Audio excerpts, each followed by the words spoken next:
বিসমিল্লাহির রহমানির রাহিম। এটি ছিল মক্কায় কাফেরদের বিরুদ্ধে মুসলমানের প্রথম জিহাদ। এটা হিজরি দ্বিতীয় বছরের 17 রমজানে অনুষ্ঠিত হয়েছিল। ইসলামের প্রথম অবস্থা থেকে মুসলমানগণ কাফেরদের তরফ থেকে যে সব উৎপীড়ন ও নির্যাতন ভোগ করে এসেছিলেন, এখন এর অবসান ঘটেছে।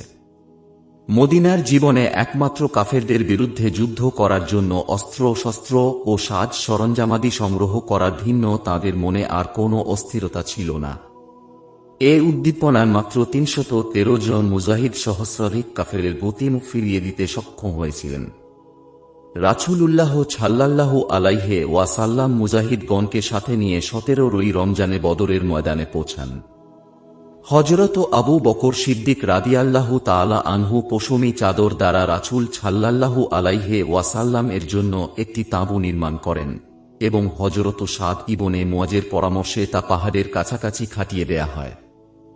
নবীজিকে সে তাঁবুর মধ্যে নিয়ে হযরত সাদ তাকে বলেন, হে আল্লাহর রাসূল, আপনি এ তাঁবুর মধ্যে অবস্থান করুন। আল্লাহ না করুন যুদ্ধের গতি মুসলমানদের প্রতিকূলে না দেখেন, আপনি মুহূর্তকাল বিলম্ব না করে উঠে আরোহণ করে মদিনায় চলে যাবেন। হযরত আবু বকর সিদ্দিক রাদিয়াল্লাহু তাআলা আনহু রাসূল সাল্লাল্লাহু আলাইহি ওয়াসাল্লাম এর তাঁবুর প্রহরায় নিযুক্ত থাকেন। তিনি একখানি খোলা তরবারি হাতে তাঁবুর চারদিকে পাহারায় নিযুক্ত হলেন। শত্রু সৈন্যের সংখ্যা মুজাহিদগণের তুলনায় কয়েক গুণ ছিল। শত্রু সৈন্যরা দলে দলে মুষ্টিমেয় মুজাহিদ বাহিনীর ওপর ঝাঁপিয়ে পড়েছে, তা দেখে রাসূল সাল্লাল্লাহু আলাইহি ওয়াসাল্লাম আল্লাহর দরবারে সিজদায় পড়ে কাতর স্বরে মুসলমানদের জন্য দোয়া করতে থাকেন।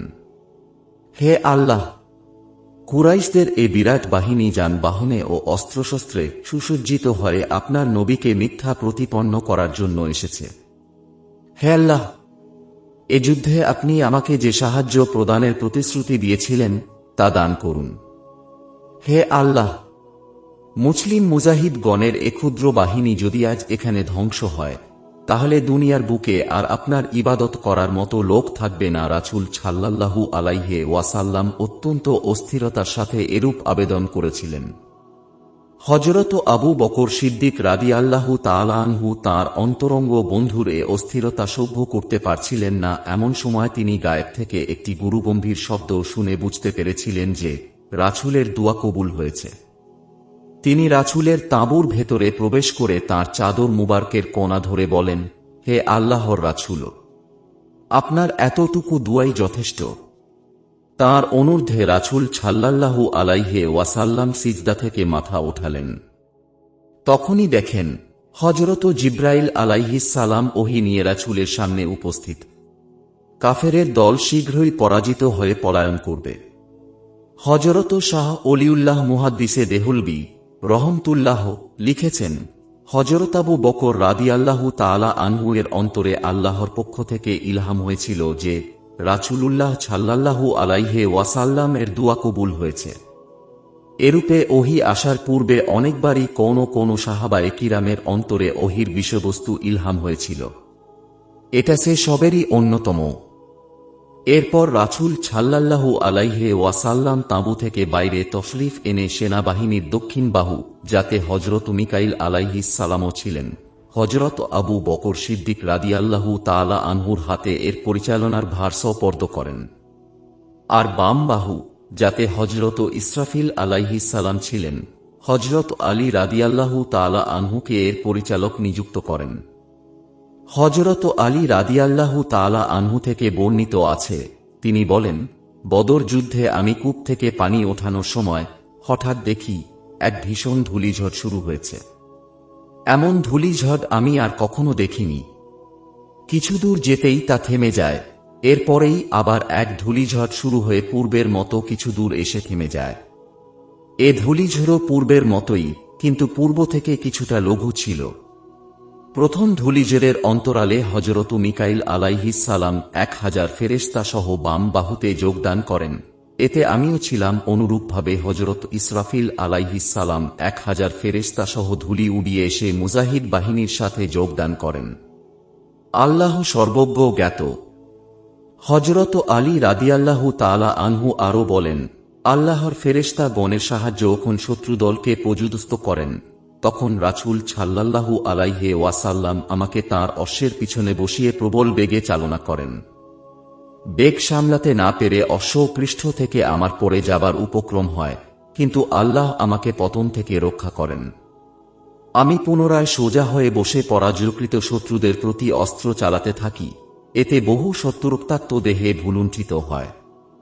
এ সত্য ও মিথ্যা নির্ধারণী যুদ্ধে হযরত আবু বকর রাদিয়াল্লাহু তাআলা আনহু এমন দৃঢ়তাসহ কর্তব্য পালন করছিলেন যে তিনি যুদ্ধক্ষেত্রের কর্তব্য যথাবিহিত সমাধান করেছিলেন, সাথে সাথে হযরত রাসূলুল্লাহ সাল্লাল্লাহু আলাইহি ওয়াসাল্লামের প্রহরার কাজেও কোনো প্রকার ত্রুটি করেননি। যুদ্ধে লিপ্ত থেকে একবার হঠাৎ তিনি দেখেন যে রাসূল সাল্লাল্লাহু আলাইহি ওয়াসাল্লাম এর চাদর মুবারক তাঁর কাঁধ থেকে ঝুলে পড়ে জমিনের সাথে লুটাচ্ছে। তখনই সেখানে যে চাদরখানি তাঁর কাঁধে উঠিয়ে দিয়ে মুহূর্তে পুনরায় উত্তেজনাদায়ক কবিতা আবৃত্তি করে শত্রুদের ওপর ঝাঁপিয়ে পড়েন। একবার তাঁর পুত্র আব্দুর রহমান, যিনি তখন পর্যন্ত ঈমান আনেননি, শত্রু সেনা রূপে পিতার সামনে এসে পড়েন, কিন্তু তখনই অস্ত্র সংবরণ করে অন্যদিকে চলে যান। কিছুকাল পরে মুসলমান হয়ে একদিন কথা সঙ্গে বলেন, আব্বাজান, বদর যুদ্ধের দিন একবার আপনি আমার তরবারির আওতায় এসেছিলেন, কিন্তু তরবারি সংবরণ করে অন্যদিকে চলে গিয়েছিলাম। হযরত আবু বকর রাদিয়াল্লাহু তাআলা আনহু বলেন, আমি যদি তোমার দেখা পেতাম কখনো তোমাকে জীবিত ফিরে যেতে দেয়া হতো না। হযরত আলী রাদিয়াল্লাহু তাআলা আনহু বলেন, হযরত আবু বকর রাদিয়াল্লাহু তাআলা আনহু বদরের যুদ্ধে এমন বীরত্বে রাসূলের তাঁবু পাহারা দিয়েছিলেন যে তাঁর বীরত্ব দেখে কোনো কাফেরই ওদিকে আসার সাহস করেনি। অন্য এক বর্ণনায় দেখা যায় যে হযরত আবু বকর রাদিয়াল্লাহু তাআলা আনহু এর পুত্র আব্দুর রহমান যখন কাফেরদের পক্ষ থেকে যুদ্ধক্ষেত্রে এসে প্রতিদ্বন্দ্বীর ডাক দেয়, তখন হযরত আবু বকর রাদিয়াল্লাহু তাআলা আনহু তরবারি হাতে তার দিকে দৌড়ে যেতে থাকেন, কিন্তু রাসূলুল্লাহ সাল্লাল্লাহু আলাইহি ওয়াসাল্লাম তাকে নিষেধ করেন, কেননা তিনি পিতা পুত্রের যুদ্ধের দৃশ্য দেখা অপছন্দ করেন। শেষ পর্যন্ত মুজাহিদ বাহিনী জয়লাভ করে। ৭০ জন কাফের বন্দী হয়। বহু সংখ্যক কাফের নিহত হল এবং অজস্র গনিমতের মাল মুসলমানদের হাতে আসে। এর মধ্যে উট, ঘোড়া, খাদ্যশস্য এবং আরও নানা জাতীয় রণসম্ভার ছিল। বন্দী কাফেরদেরকে নিয়ে মুজাহিদ বাহিনী বিজয়ী বেশে মদিনায় প্রবেশ করেন। এরপর রাসূলুল্লাহ সাল্লাল্লাহু আলাইহি ওয়াসাল্লাম সাহাবায়ে কিরামের সাথে বন্দীদের সম্বন্ধে পরামর্শ করতে বসেন। দীর্ঘ ১৩ বছর ধরে এরা নির্বিচারে ও নির্মমভাবে মুসলমানদের প্রতি অত্যাচার উৎপীড়ন চালিয়েছে।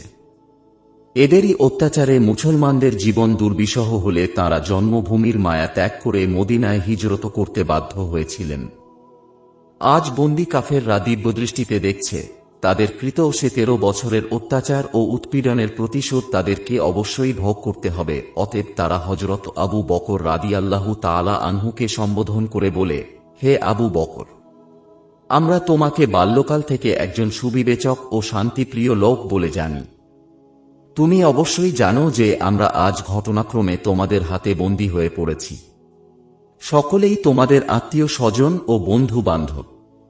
আমাদেরকে হত্যা করা হলে বা কোনো প্রকার কষ্ট প্রদান করা হলে তাতে তোমাদের আত্মীয় স্বজনকেই কষ্ট প্রদান করা হবে।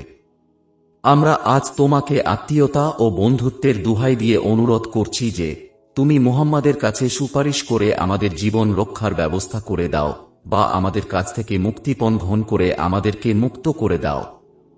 হযরত আবু বকর রাদিয়াল্লাহু তাআলা আনহু এদের কাকুতি মিনতি দেখে বলেন, আচ্ছা দেখা যাক কতটুকু কি করা যায়। কাফেররা হযরত ওমর রাদিয়াল্লাহু তাআলা আনহুর কাছেও অনুরূপভাবে কাতর আবেদন নিবেদন জানায়, কিন্তু হযরত ওমর রাদিয়াল্লাহু তাআলা আনহু তাদের আবেদন শুনে শুধু এক দৃষ্টিতে তাদের প্রতি তাকিয়ে থাকেন, আর কোনো কথাই বললেন না। হযরত আব্দুল্লাহ ইবনে মাসউদ রাদিয়াল্লাহু তাআলা আনহু বর্ণনা করেছেন যে বদরের যুদ্ধের বন্দীদেরকে মদিনায় আনা হলে রাসূল সাল্লাল্লাহু আলাইহি ওয়াসাল্লাম সাহাবায়ে কিরামকে বলেন, আপনারা এ বন্দীদের সম্বন্ধে কি ব্যবস্থা করার কথা বলেন। হযরত আব্দুল্লাহ ইবনে রাওয়াহা রাদিয়াল্লাহু তাআলা আনহু বলেন, আগুনের কুণ্ড প্রস্তুত করে এদেরকে তাতে নিক্ষেপ করা হোক। তা শুনে রাসূলুল্লাহ সাল্লাল্লাহু আলাইহি ওয়াসাল্লামের চাচা হযরত আব্বাস যিনি রাসূলুল্লাহ সাল্লাল্লাহু আলাইহি ওয়াসাল্লাম প্রতি সহানুভূতিশীল হবার পরও বাধ্য হয়ে কাফেরদের পক্ষে এই যুদ্ধে অংশ নেন এবং এক পর্যায়ে মুসলমানদের হাতে বন্দী হন। কিন্তু পরবর্তীতে তিনি ইসলাম গ্রহণ করে হিজরত করেন। বলেন, আল্লাহ আপনার প্রতি নিষ্ঠুর ও নির্মম হন। আপনার হৃদয় বড়ই পাষাণ, আপনি এমন নিষ্ঠুর পরামর্শ কেমন করে দিয়েছেন? হযরত ওমর রাদিয়াল্লাহু তাআলা আনহু বলেন, হে আল্লাহর রাসূল, আপনি এদের সকলকে হত্যা করে ফেলুন, এরা আপনার শত্রু, তারা আপনাকে অবিশ্বাস করেছে এবং আপনাকে মিথ্যা প্রতিপন্ন করেছে। হযরত আবু বকর সিদ্দিক রাদিয়াল্লাহু তাআলা আনহু বলেন, না, এদের জীবন বিনাশ করা উচিত হবে না। এরা আপনারই সম্প্রদায় এবং আপনারই গোত্রের লোক। বিচিত্র নয় যে অদূর ভবিষ্যতে এরা ইসলাম গ্রহণ করবে এবং মুসলমানদের দল গরিষ্ঠ করে তুলবে। অবশেষে রাসূলে আকরাম সাল্লাল্লাহু আলাইহি ওয়াসাল্লাম বলেন, এসব কাফেরদের দৃষ্টান্ত তাদের প্রাচীন কালের ভাইদেরই মতো, যাদের সম্বন্ধে হযরত নূহ আলাইহিস সালাম আল্লাহর দরবারে আবেদন করেছিলেন, হে আল্লাহ, আপনি এ কাফেরদের মধ্য থেকে একজন লোককে ও জমিনের ওপর বসবাসকারী রূপে জীবিত ছাড়বেন না। আর হযরত মূসা আলাইহিস সালাম আবেদন করেছিলেন, হে আল্লাহ, তাদের ধন সম্পদ নিশ্চিহ্ন করে দিন এবং তাদের অন্তঃকরণ কঠিন করে দিন। আর হযরত ইব্রাহিম আলাইহিস সালাম আবেদন করেছিলেন, হে আল্লাহ, এদের মধ্যে যারা আমার অনুসরণ করেছে তারা আমারই দলভুক্ত, আর যারা আমার অবাধ্যতাচরণ করেছে নিশ্চয় আপনি অতি ক্ষমাশীল এবং অত্যন্ত দয়ালু। আর হযরত ঈসা আলাইহিস সালাম আবেদন করেছেন, হে আল্লাহ, আপনি তাদেরকে যথাযোগ্য শাস্তি প্রদান করেন, কিন্তু এরা তো আপনারই বান্দা। আর যদি আপনি তাদেরকে ক্ষমা করে দেন, তাহলে নিশ্চয় এরা তো আপনারই বান্দা। আপনি মহাশক্তিমান ও মহাজ্ঞানী। এরপর রাসূল সাল্লাল্লাহু আলাইহি ওয়াসাল্লাম বলেন, হে মুসলমানগণ, তোমরা দরিদ্র সম্প্রদায়, অতএব হয়তো তোমরা এদেরকে মুক্তিপণ নিয়ে মুক্ত করে দাও, নতুবা এদেরকে হত্যা কর। শেষ পর্যন্ত হযরত আবু বকর রাদিয়াল্লাহু তাআলা আনহু এর অনুর্ধ্বে মুক্তিপণ গ্রহণ করে সকল বন্দীদেরকে মুক্ত করে দেয়া হয়। বদর যুদ্ধে পরাজিত হয়ে যদিও মক্কাবাসীরা মুসলমানদের শক্তি ও সামর্থ্যে পূর্ণরূপে বিশ্বাস করেছিল, কিন্তু শত্রুতার প্রতিশোধের উত্তেজনা তাদেরকে অন্ধ করে দিয়েছিল। তারা বদর থেকে ফিরেই আরেকটি যুদ্ধের আয়োজনের সংকল্প করে এবং পূর্ণ এক বছর পর্যন্ত বিভিন্ন প্রকারের প্রস্তুতি নিয়ে অধিক পরিমাণে অস্ত্রশস্ত্র, খাদ্য এবং অন্যান্য নানান রণসম্ভার সংগ্রহ করে।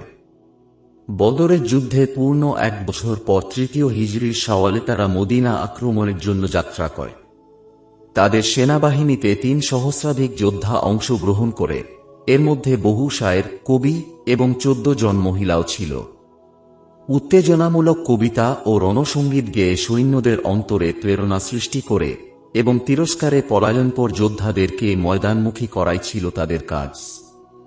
এ কাফের সেনাবাহিনী মদিনার অদূরে উহুদ পাহাড়ের প্রান্তে এসে শিবির স্থাপন করে। মুসলমানগণ সংখ্যায় মাত্র ৭০০ হলেও বদরের যুদ্ধে বিজয় লাভ করার পর এতে তাদের সাহস বহুলাংশে বেড়ে গিয়েছিল। যুদ্ধক্ষেত্রে এসে মুজাহিদ বাহিনী নিজেদের সংখ্যার তুলনায় শত্রু সৈন্যের সংখ্যা বহুন দেখেও তাদেরকে তুচ্ছ মনে করতে থাকেন।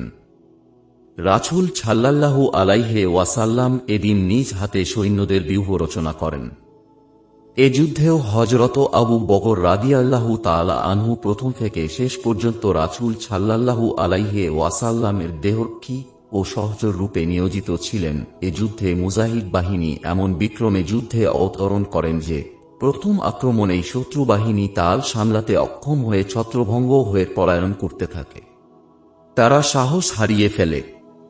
মুসলমান বাহিনী তখন কাফেরদেরকে সম্পূর্ণরূপে পরাজিত ভেবে গনিমতের মাল সংগ্রহে ব্যস্ত হয়ে পড়ে এবং শত্রু সৈন্যদের গতিবিধির প্রতি তাদের কোনো লক্ষ্যই ছিল না। মুজাহিদ বাহিনীর ব্যূহ রচনাকালে রাসূল সাল্লাল্লাহু আলাইহি ওয়াসাল্লাম আব্দুল্লাহ ইবনে জুবাইরের নেতৃত্বে ৫০ জন তীরন্দাজ সৈন্যকে উহুদ পাহাড়ের একটি গিরিপথের মুখ রক্ষার কাজে নিযুক্ত করে বলেন, মুজাহিদ বাহিনী জয়লাভ করুক বা পরাজিত হোক, কোনো অবস্থায় তোমরা এ স্থান ত্যাগ করবে না, তাহলে মহাবিপদ অনিবার্য হয়ে যাবে। কিন্তু কাফের বাহিনী ছত্রভঙ্গ হয়ে ইতস্তত দৌড়াতে আরম্ভ করলে মুসলিম বাহিনী যখন তাদের পরিত্যক্ত গনিমতের মাল সংগ্রহে লিপ্ত হয়, তখন গিরিপথ রক্ষাকারী অধিকাংশ মুজাহিদ ভাবেন যুদ্ধ শেষ হয়ে গিয়েছে। তাই দলপতির নিষেধ অমান্য করে তারা গনিমতের মাল সংগ্রহ করার জন্য ছুটে। এদিকে গিরিপথের অপর মুখে খালিদ ইবনে ওলীদ তখনও মুসলমান হননি, তিনি ওত পেতে বসেছিলেন। সুযোগ পাওয়া মাত্র তিনি সদল বলে পিছনের দিক থেকে মুসলিম বাহিনীর ওপর ঝাঁপিয়ে পড়েন এবং পিছন দিক থেকে বৃষ্টিধারার ন্যায় তীর নিক্ষেপ করতে থাকেন। এ পর্যায়ে প্রখ্যাত কুরাইশ বীর আব্দুল্লাহ ইবনে কুমাইয়ার তরবারির আঘাতে রাসূল সাল্লাল্লাহু আলাইহি ওয়াসাল্লাম আহত হয়েছিল এবং তাঁর একখানা দাঁত মুবারক শহীদ হয়ে যায়। মুসলিম বাহিনী এমন আকস্মিকভাবে কাফের সৈন্য কর্তৃক পুনরায় আক্রান্ত হয়ে যায়। তারা এমনভাবে পুনরায় আক্রান্ত হবার কল্পনাও করেননি। অকস্মাৎ এ আক্রান্তে তারা হতভম্ব ও বিহ্বল হয়ে পড়েন। কিসের গনিমতের মাল আর কিসের যুদ্ধ, ইতস্তত ছুটে গিয়ে প্রাণ বাঁচাবার চেষ্টা করে। এ নিদারুণ মুহূর্তে বহু মুজাহিদ শহীদ ও জখম হন। হযরত আয়েশা রাদিয়াল্লাহু তাআলা আনহা তাঁর পিতা থেকে বর্ণনা করেছেন যে তিনি বলেছেন, উহুদের যুদ্ধে মুসলমানগণ যখন হঠাৎ কাফেরদের দ্বারা পুনরাক্রান্ত হয়ে রাসূল সাল্লাল্লাহু আলাইহি ওয়াসাল্লাম থেকে বিচ্ছিন্ন হয়ে পড়েন, এরপর তারা পুনরায় রাসূলের কাছে দৌড়ে আসেন। এ প্রত্যাবর্তনকারীদের মধ্যে আমিই ছিলাম প্রথম ব্যক্তি। আমি দূর থেকে রাসূল সাল্লাল্লাহু আলাইহি ওয়াসাল্লামকে দেখে যখন তার কাছে দৌড়ে এসেছি, তখন রাসূল সাল্লাল্লাহু আলাইহি ওয়াসাল্লাম ভেবে এক ব্যক্তি আমাকে জড়িয়ে ধরে। ইনি ছিলেন হযরত আবু ওবায়দা ইবনে জাররাহ রাদিয়াল্লাহু তাআলা আনহু। সমগ্র মুসলিম সম্প্রদায়ের মধ্যে রাসূল সাল্লাল্লাহু আলাইহি ওয়াসাল্লামের পরে হযরত আবু বকর রাদিয়াল্লাহু তাআলা আনহু এবং হযরত ওমর রাদিয়াল্লাহু তাআলা আনহুই কাফেরদের কাছে শ্রেষ্ঠ ব্যক্তি বলে বিবেচিত হতেন। এজন্যই আবু সুফিয়ান রাসূলুল্লাহ সাল্লাল্লাহু আলাইহি ওয়াসাল্লাম এর পরে এ দুইজনের তালাশ করেছিল। বারা ইবনে আজেব রাদিয়াল্লাহু তাআলা আনহু বর্ণনা করেন যে, মুসলমানগণ বিক্ষিপ্ত হবার সময় আবু সুফিয়ান আমাদের দিকে এগিয়ে এসে জিজ্ঞেস করেন, তোমাদের মধ্যে মুহাম্মদ আছে কি? রাসূল সাল্লাল্লাহু আলাইহি ওয়াসাল্লাম বলেন, এর উত্তর দেবে না। আমরা নীরব থাকি। সে পুনরায় জিজ্ঞেস করে, তোমাদের মধ্যে আবু বকর আছে কি?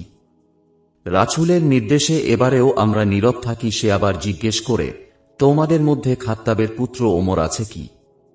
এবারও আমরা নবীজির নির্দেশে চুপ করে থাকি। এরপর আবু সুফিয়ান বলেন, মনে হয় এরা সকলেই নিহত হয়েছে। তা না হলে অবশ্যই উত্তর পাওয়া যেত। তা শুনে হযরত ওমর রাদিয়াল্লাহু তাআলা আনহু আর নীরব থাকতে পারলেন না। তিনি চিৎকার করে বলেন, ওরে কাফের, তুই মিথ্যুক! হে আল্লাহর দুশমন! তোকে অপমানিত করার জন্য আল্লাহ এদেরকে এখনো জীবিত রেখেছেন। এরপর কাফেররা মক্কার দিকে ফিরে যায়। নবী করিম সাল্লাল্লাহু আলাইহি ওয়াসাল্লাম সাহাবায়ে কিরামকে সম্বোধন করে বলেন, কাফের বাহিনী পুনরায় আমাদেরকে আক্রমণ করতে পারে, কাজেই কিছু দূর পর্যন্ত তাদের পদানুসরণ করা আবশ্যক। তোমাদের মধ্যে কে কে এ অভিযানে যোগ দেবে? এ কথা শুনে সর্বপ্রথম এগিয়ে আসেন হযরত আবু বকর সিদ্দিক রাদিয়াল্লাহু তাআলা আনহু। এরপর আরও ৭০ জন সাহাবীকে নিয়ে একটি মুজাহিদ বাহিনীকে কাফেরদের পদানুসরণে পাঠানো হয়। তারা ফিরে এসে জানালেন যে কাফেরদের ফিরে আসার আর কোনো সম্ভাবনাই নেই। উহুদ যুদ্ধ সম্বন্ধে যে সমস্ত বর্ণনা পাওয়া যায়, তাতে দেখা যায় যে এ যুদ্ধের মহা সংকট সময়ে হযরত আবু বকর সিদ্দিক রাদিয়াল্লাহু তাআলা আনহু প্রাণ ভয়ে পলায়নকারীদের মধ্যে ছিলেন না, বরং সর্বক্ষণ রাসূল সাল্লাল্লাহু আলাইহি ওয়াসাল্লাম এর হিফাজতে ছিলেন। খন্দকের যুদ্ধেও হযরত আবু বকর রাদিয়াল্লাহু তাআলা আনহু অতি বীরত্বের পরিচয় দিয়েছেন। রাসূল সাল্লাল্লাহু আলাইহি ওয়াসাল্লাম তাকে একটি নির্দিষ্ট দিকের হিফাজত কাজে নিযুক্ত করেছিলেন। তিনি মুসলমানদের একটি ক্ষুদ্র দল নিয়ে অতি নিপুণতা ও যোগ্যতা সহকারে এদিকে রক্ষণাবেক্ষণের কর্তব্য পালন করেছিলেন। তার সেদিক দিয়ে কোনো শত্রু সৈন্যই পরিখা পার হবার সাহস করেনি। এরপর রাসূল সাল্লাল্লাহু আলাইহি ওয়াসাল্লাম বনু নজির গোত্রের ইহুদিদেরকে দেশান্তর করা সম্বন্ধে হযরত আবু বকর থেকে বহু পরামর্শ গ্রহণ করেন। তার সবগুলো পরামর্শই রাজনৈতিক ক্ষেত্রে অত্যন্ত প্রয়োজনীয় বলে প্রমাণিত হয়েছিল। অনুরূপ খায়বরের যুদ্ধেও প্রথমে হযরত আবু বকর রাদিয়াল্লাহু তাআলা আনহু এর নেতৃত্বে ও সেনাপতিত্বে খায়বরের ইহুদিদের সুপ্রসিদ্ধ দুর্গসমূহ আক্রমণ করা হয়েছিল। হযরত আবু বকর রাদিয়াল্লাহু তাআলা আনহু এমন বীরবিক্রমে যুদ্ধ করেছিলেন যে সেদিন তার হাতে দুর্গসমূহ বিজয় না হলেও ইহুদিদের প্রতীর্থে প্রবল আকারে ফাটল ধরেছিল। অবশেষে হযরত আলী রাদিয়াল্লাহু তাআলা আনহু এর হাতে খায়বরের দুর্গসমূহের পতন ঘটে।